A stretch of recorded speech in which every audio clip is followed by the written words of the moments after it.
നമുക്ക് ഇവരൊക്കെ പൈനാപ്പിൾ തൊഴിലാളികളാ. ഇതൊക്കെ നിങ്ങളൊക്കെ അങ്ങോട്ട് പോലെ. അപ്പൊ ഇവരെല്ലാം ഒന്ന് നമ്മൾ നന്നായിട്ടൊന്ന് അഭിലാഷേ, ഇവരുടെയൊക്കെ നല്ല മനോഹരമായ മുഖം ഒന്ന് പ്രേക്ഷകരെ കാണിച്ചു കൊടുക്കുക. നേരിട്ട് കണ്ടപ്പോ സന്തോഷം. എന്താ പേര്?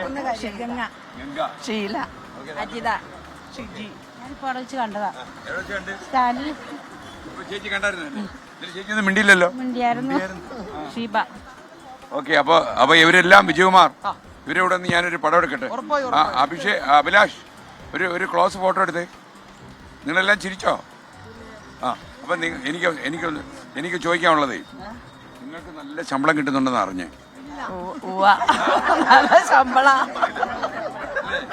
നല്ല ഹാപ്പിയാണല്ലോ. ലോകത്ത് ഇത്രയും സന്തോഷമുള്ള തൊഴിലാളികളെ കാണാൻ പറ്റും. അപ്പൊ ഇനി പോട്ടെ. പൈനാപ്പിൾ ഫാക്ടറി എവിടെ? വണ്ടി വരാം, ഞാൻ കൊണ്ടുവരാം. അവിടെ വന്നാൽ കഴിക്കാൻ വല്ലതും കിട്ടുമോ? 8 പൈനാപ്പിൾ എനിക്ക് കിട്ടി. അത് എന്തോ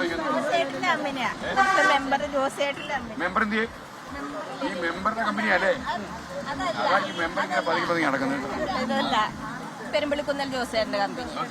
ജോസേട്ടനോട് അന്വേഷണം പറയണം. ജോസേട്ടനെ എനിക്ക് നേരത്തെ പരിചയമുണ്ട്. അപ്പൊ നമുക്കൊരു കാര്യം ചെയ്യാലോ, നമുക്ക് വണ്ടി വിട്ടാലോ? കമ്പനിയിലേക്ക് ചിലപ്പോ വരും. ലഹരിക്കെതിരായ പോരാട്ടത്തിന് തൊഴിലാളികളുടെ പിന്തുണ കൂടി അതായത് നമ്മളിപ്പോ യാത്ര ചെയ്യുന്ന എന്തിനാ നിങ്ങൾക്ക് മനസ്സിലായോ? അതായത് നമ്മുടെ നാട്ടിൽ രാസലഹരി പടരുന്നു, കുട്ടികളെയൊക്കെ സ്വാധീനിക്കുന്നു. ആ ലഹരിക്കെതിരായിട്ടുള്ളൊരു സമരം. അമ്മമാരൊക്കെ അതിനകത്ത് നമ്മുടെ കൂടെ ഉണ്ടോ? മാത്രമല്ല, ഇങ്ങനെയുള്ളവന്മാരെ കണ്ടാൽ നിങ്ങൾ ചൂലെടുത്തോണം. പൈനാപ്പിൾ അല്ല, ചൂലെടുക്കണം. ഓക്കെ അല്ലേ? എതിർക്കുകയും ചെയ്യണം. എന്താ അതിനെ കുറിച്ച് ഒരു അഭിപ്രായം? അഭിപ്രായം എന്ന് പറഞ്ഞാൽ ഇപ്പോൾ ഈ കേരളത്തിൽ അരിക്ക് പട്ടിണി ചോറില്ല, പക്ഷെ ഇതിനൊരു കുറവുമില്ല. ഒരു കുറവുമില്ല. അതിന് ആരും എതിർക്കാനില്ല. പോവാ, അവർക്ക് പോവാൻ സമയമായി.